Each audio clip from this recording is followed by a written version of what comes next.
Good afternoon, everybody. Welcome to WCES Live at Home. Today is Tuesday, April 28th, and I am so glad to see you guys today. I hope you are tuning in for some great new things about what today is. How many of you did your challenge yesterday? Did you write a story or create some graphic design about something you learned? I hope so. I'd like to see some of you share that with me and your teachers in your email. Ooh, excuse me. If you guys see me do a little funny thing with my mouth, you'll have to excuse me. My allergies are going berserk today, so the inside of my mouth is like itching like crazy. But anyway, sorry about that. So we have a great show for you guys today. I have some things to share with you. Just like yesterday, today is a lot of great things. So I'm going to tell you all about what today is in all the different ways, and then give you guys some activities to do to go with it, okay? All right, so first of all, today is School Bus Driver Appreciation Day. Now that one seems like a weird one considering we're not actually going to school right now. But if we were, our school bus drivers would be working. And our school bus drivers work hard to get you guys safely to school each and every day and to get you home each and every day. When we go on field trips, they're taking us to and from. School bus drivers play a very important role in our school lives because they are the ones that are responsible for getting us to school and home safely. That's a lot of people on one vehicle, so they have to be a very good driver and they have to be really attentive to see what's going on around them. So even though you guys actually can't see your bus drivers right now, a good thing to do would still be to make them a card or a picture to show them how much you appreciate them for what they do to get you to and from school every day. And then when we do make it back to school, we can flood them with all the letters and cards that you have created to make them feel special and know they've been missed and that they are appreciated. So that's one great thing that you can do for today being School Bus Driver Appreciation Day. Next, it is Superhero Day. Now, when we think of superheroes, we think of Batman and Superman and Spider-Man and the Black Panther, and those are superheroes. Those are comic book superheroes. But right now, we're dealing with some real life superheroes, and we have real life superheroes every single day.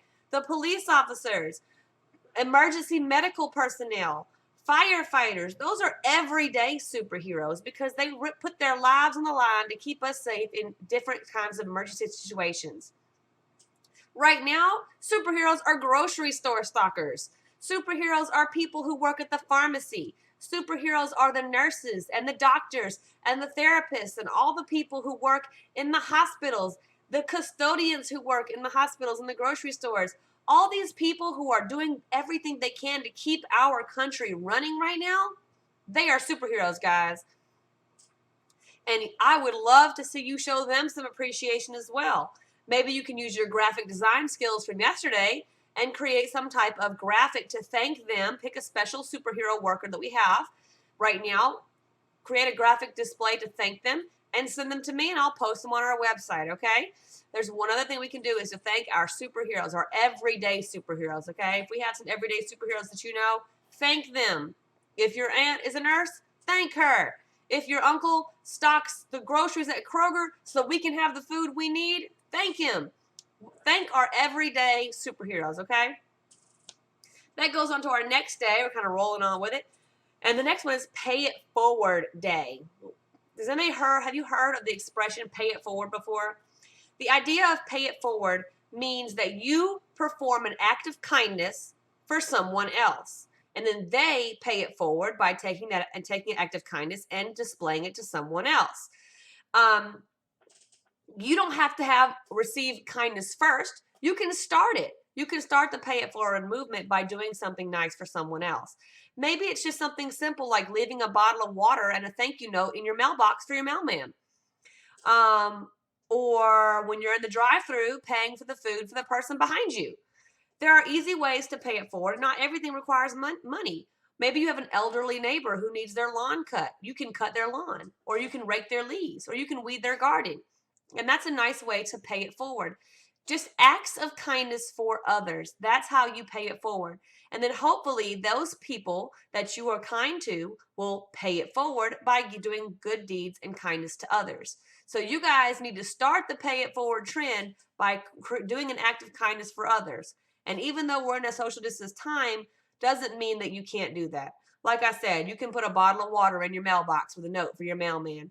You can walk around the neighborhood and pick up trash in the street to keep your neighborhood clean. There are lots of things that you can do to pay it forward, even though we are in a social distance situation, okay? All right, last but not least, today is Great Poetry Reading Day. Poetry is a type of writing that is very creative. It is very diverse. There are many, many different kinds of poems out there. There are rules to poems and there are not rules to poems. That's kind of the weird thing about poetry is there's a right way, but there's no wrong way to do poetry because poetry is very creative. New ways of writing poetry are happening every day. There are your standard types of poetry and then there's your creative kind of free form types of poetry. So today I would love for you guys to engage in some poetry reading. Okay, I'm going to share with you a website where you can find some great poetry appropriate for young people like you. Read them with your parents, read them with your friends, read them with your families. Pick a type of poetry and write your own poem. Maybe you can write a poem about a public superhero. Maybe you can write a poem about your school bus driver. Or Mother's Day is coming up in the month of May. Moms love homemade gifts. You can make them a homemade gift with a personalized poem that you have written for them. So today's challenge is to learn a little bit more about poetry. Read poetry, learn about poetry, and then write your own poetry. You can pick whatever topic you want. I just gave you some suggestions based on what today is and some of the future holidays that are coming up, but that's not what you're limited to. That's the great thing about poetry. You can write poetry about anything. People write poetry about snacks. People write poetry about nature. People write poetry about love, about countries, about pets. You can write a poem about anything, and poems can be short, or poems can be long, okay? Really, really long poems are sometimes called epics, and they're books, okay? The author Jacqueline Woodson, we have several of her books in the library, and a lot of her books, novels, guys, thick books, are written in the form of poetry. And what's really funny about that is when she first started writing, she was afraid of poetry. She was nervous about poetry because she wasn't sure if she was going to do it right. But she was a risk taker, and she wrote in poetry style, and she has some famous books. She's won lots of prizes for them. So obviously her risk-taking paid off. Her courageous efforts and never giving up attitude to continue to write helped her succeed. If you want to learn more about Jacqueline Woodson, you can Google her. When you get back to school, you can check out some books written by her. One of her books was actually a Helen Ruffin Reading Bowl book one year. And like I said, she has won lots of awards and acclaim for her fabulous books. She is an African-American writer, and a lot of her books are about herself, her history, her own growing up, or experiences or related to experiences that she has had in her life. So they're really, really good books. I encourage you to check out Jacqueline Woodson.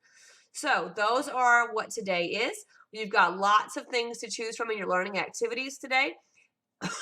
Excuse me. I encourage you guys to pick out something to learn about today, whether it's superheroes, real or pretend. Learn about poetry, write a card or a thank you to your school bus drivers, and try to think of an act of kindness that you can participate in to pay it forward, okay? I'm going to show you this website real quick, and then I am going to post to our distance learning page so that you can reference it later. Right here. It's called poetryfoundation.org, and I'm actually in the children's section of that website. I'm going to give the direct link to this particular page.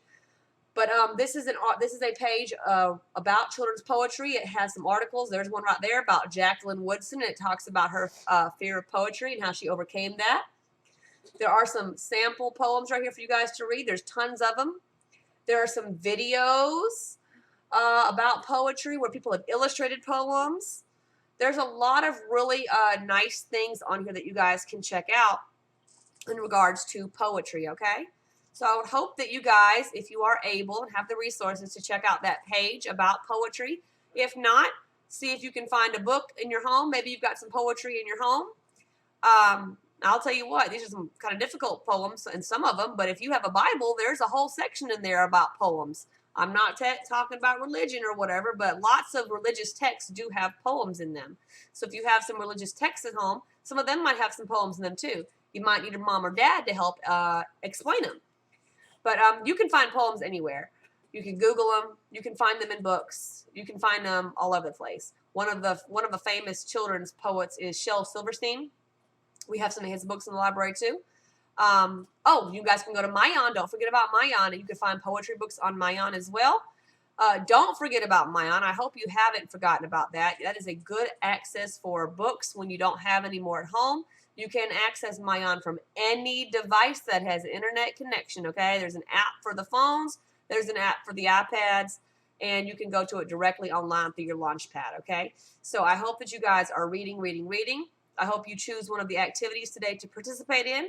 That's all I have for you guys today. I hope to see you again tomorrow. I hope you tune in with us. And if you didn't get a chance to see it live, I hope you watch it later. Don't forget to email me and tell me about your project. Write in your distance learning journal. Never stop learning, boys and girls. I'll see you later.